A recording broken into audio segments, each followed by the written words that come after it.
Okay, my name is Bria Tillis, and I'll be interviewing Miss Debra Smith Stevens. So, when and where were you born? I was born here in Houston, Texas, in Third Ward. Alrighty. And did y'all always live in Texas? Yes, I've always lived in Texas, and I always lived in Houston, except when I went to UT in Austin, and then I lived in Austin for 40 years. Alrighty. And when it comes down to your childhood and living in the Jim Crow era, what can you remember about it? Well, I remember, when we first moved over here on this street, there were maybe four black families on this street. And most of my neighbors were white. And, I played with them. But when I went to school with all black kids. Eventually, the whites moved out of this area and blacks started moving in. But as you know, with gentrification going on now, the whites are moving back into the area. But I went to Lockhart Elementary School, which was on Sophomore at the time. And, it was all blacks at that school. And um, I don't even remember seeing any white kids at that school. So, at this point in time, the schools here were, Desegregated. yeah. So, did you feel any animosity about it? How was it? Well, yeah, I was so young that I really didn't see any different. And plus, because of the fact that I had been around whites living in this area, Mm-hmm. it really didn't affect me as much. I I probably didn't even realize there wasn't any white kids at the school. So, did your parents ever discuss race Oh and yeah. racism with you? Oh yes. They discussed it a lot because for them, they saw it more than I did. Yeah. Because my mother is 82 years old, my father is 84. So of course, coming up, they saw it a lot. Um, I remember seeing things on TV like when they did the March on Washington. Yeah. I remember that. I remember when Martin Luther King died and what effect that had on uh, blacks at that time. Um, I also remember when John F. Kennedy died and how I never forget my second grade teacher had us sitting in a circle and we were just crying. I didn't even know this man, but we were crying because I think now that we as blacks thought that he was going to do a lot for the black race. Mm-hmm. And you said when Martin Luther King died, it had a lot of effect on blacks. How did it affect you and your family? Well, like I said, I was young, but I knew what was going on. Mm-hmm. I knew about the civil rights protests, that were going on in cities throughout the nation and even here in Houston. I remember when the Black Panthers were here in town and down on Dowling Street, and Mm-hmm. they were protesting, some of the things that were going on here in Houston. But I think that when Martin Luther King died, a lot of blacks felt like our quote unquote black Christ, had Yeah. left us. So when it came down to going out, like just out and about, like going to church or going anywhere else, did you ever feel any sense of like white people didn't look at you like you should be there? Um, I was so young. Once again, I was so young that I probably didn't even notice it. I remember one time, but this was when I got older, when I went to a restaurant in LaGrange, Texas. I walked in the back door of the restaurant, and when I came, I didn't realize it was the back door. I just came in that door, but everybody in the restaurant is white. And when I walked in, it was like all eyes were on me, and that's the first time that I ever felt like some prejudice. Mm-hmm. And it might not have been that they were prejudiced, but I just felt it, coming from them. So growing up in this area, like on the street that you Hmm. grew up on, you started off with a lot of integration in this Right. neighborhood, and then it slowly turned Black, all black. all black. And then, then eventually this neighborhood got a bad name to it. Do you feel like Right. that had a lot to do with it? No, I think because of Third Ward, there is a high crime rate in this area, but there are different sections of Third Ward. Hmm. You have, the middle class sections, and you have the poor sections, and then you have the upper middle class sections. And a lot of the crime is going on in the lower class sections. But because it's Third Ward, you know, it makes it seem like the whole area is bad, which it really isn't. Yeah. So, oh, when you were younger, did y'all celebrate Juneteenth within your household? Um, when I was little, yes, we did. Because my grandparents um, helped me understand it as well as my parents. But Hmm. what Juneteenth was all about, we would go to the parades, and usually we would have like a family barbecue together. Or we would go out to what we call the country, which was like Wallace, Texas, or Hmm. Gonzales, and have a celebration out there. Do you feel that, like, over time, even with your family, but as blacks as a whole, that we lost sight of that and we stopped really celebrating Juneteenth? Well, I mean, they're still celebrating Juneteenth. Um, and, throughout the cities, um, and they celebrated it here. They had a parade and everything that was going on here. Now, does my family still get together and do the things like we did before? No, we don't. Um, I think that some of the younger generation Hmm. might not, realize the significance of that time. So it is not as widely celebrated among the younger generation as it was before. Yeah, 'cause I know most children around my age don't even know what it is Right. until. Well, why is one of the reasons that that's happening? Are you taught that in school? No. No. I mean, so unless your family or your elders tell you about it, you don't know what it is. So when it comes down to American history and how blacks were treated, what event happened that was most memorable to you when it comes down to either us coming together as one nation or one race, as a human race instead of colors? Well, the one event in recent history was 9/11 that I felt because, when the planes hit, it didn't matter what color you were as to who was going to, who got killed in that situation. And that was one time where I saw the nation come together, no matter what color we were, um, to try to help everybody. It wasn't about the color, it was just about trying to help us in the United States. Yeah. So when it comes down to being black in society now, do you feel the difference that was supposed to happen?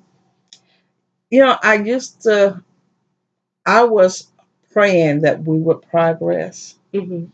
But now, when you look at what is happening on um, among blacks and the police officers, and then blacks against blacks, it's almost like we're going in a regression than progressing. Um, because I know we talk about Black Lives Matter, but Hmm. when you look at numbers and statistics, we're killing each other also at a high rate. So, you know, yes, we can point our finger and say that the police officers are wrong in what they're doing. Yes, that is wrong, but we're also wrong in what we're doing to each other. So do you feel that back then blacks were more together than they are Oh yeah, now? I think that it was more of I'm my brother's keeper Yeah. than it is now, um, because the rate of people killing, blacks on black crime is just, you look at Chicago almost every day, something is happening. Even here in Houston, something has happened where it's not just the officers doing it, it's us doing it to each other. And it's almost like we've lost respect for each other. Hmm. So within the old days, we all, blacks as a whole, fought for their rights and for their right to Hmm. vote and their Hmm. right to have equal rights as everyone else in this country, to go underneath their Right. Constitution and their Bill of Rights. And now you can barely see a black person at the voting polls. How do you feel about Well, that? you said that, but I worked the last election for the mayor in Houston and city council and all that. And the precinct I worked at was predominantly black. And I saw a lot of blacks that came out to vote. And in fact, when the tally was made, it was said that, the reason why the numbers were so high was because of the number of blacks that had come out to vote. Mm-hmm. Now, if we could do something like that when the runoff happens again, which is December the 5th, Mm-hmm. no, December the 12th, I'm sorry. December the 12th, if we come out in numbers like that, then, that can show the power of the black vote. Hopefully, Sylvester Turner will be our mayor, but we are going to have to come out in the numbers again. We saw that when President Obama was, became president. The black vote was there. Yeah. But we as blacks have to understand it's not just on these elections. We need to do that on all the elections. So, other than when they lived here and you played with them as a child, what other like interactions have you had with other races that were either good or bad? Well, I ended up going to a all white high school, junior high school. I went to Lanier Junior High School. In fact, it was when they had really opened the door for people of other races to come to that area. Mm-hmm. And Lanier is located close to River Oaks, so Yes. you had the upper echelon uh, white kids that went to the school. Mm-hmm. I became friends with them, and did I have confrontations with any of them while I was there? No. Um, but a lot of them became my friends. Um, and I guess for me, a lot of it was the fact that I had already lived around some of them. Yeah. So you know, for me to be in school with them was no big deal. So the transition between a segregated school and an integrated school wasn't a problem for you. It wasn't. It wasn't a problem for me as much, but I tell you what, by the time I finished there, I was ready to come back to a black high school, which I went to Jack Yates. Um, it was all right, but I could see some things that were, you know, um, were not right. Mm-hmm. I never forget one of our my friends who was black ran for cheerleader. She didn't get it, but one of the white cheerleaders was on to another school, so she ended up being a cheerleader. And the sponsor told her that the reason why she got it was because Mm-hmm. the other girl was on. Otherwise, she wouldn't have been able to be a cheerleader. So when it comes down to the education of, because you went to a black Hmm. like elementary schools and then you went to the white junior high, and then you came back to go Right. to a black high school. Did the education differ? Did you feel like it was any better or worse? For me, I always excelled in my classes. Mm-hmm. So I saw the difference in the teaching styles and the homework when I came back to go to Yates, but I didn't let that deter me because I took all of the um, what do you call it, the high grade classes, Um, Advanced placement. advanced classes. Yeah, I took all of the advanced classes, so my curriculum was different from just a regular student. So I was almost taking like college level classes. And when it came down to you going to college and you chose a predominantly white college, did you Did you feel accepted in the college? Because I know the higher education, Hmm. they didn't really, they still didn't see to it that blacks were Right. promoted to go to higher education. Well, and it's funny you would say that because when I was applying for colleges, because I was number six in a class of 556 students, Hmm. everybody was writing me about going to college. And I had gotten accepted at Dartmouth. I had gotten accepted at Brown University. I had gotten accepted at Radcliffe. And was really leaning toward going to Brown University. And my principal at high school called me in one day and said, Lil Smith, you got a scholarship to UT. And I was like, well, I didn't apply to UT. He says, well, you got a scholarship. I was the only girl in my family, so my mother talked me into going to UT. So Hmm. that is literally how I ended up at UT.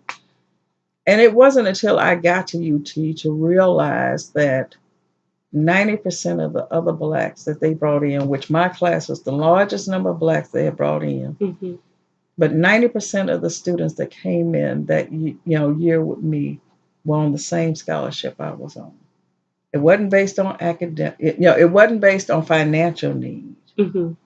And I didn't realize it until like about the next year that what I saw what they were doing was they bought us Yeah.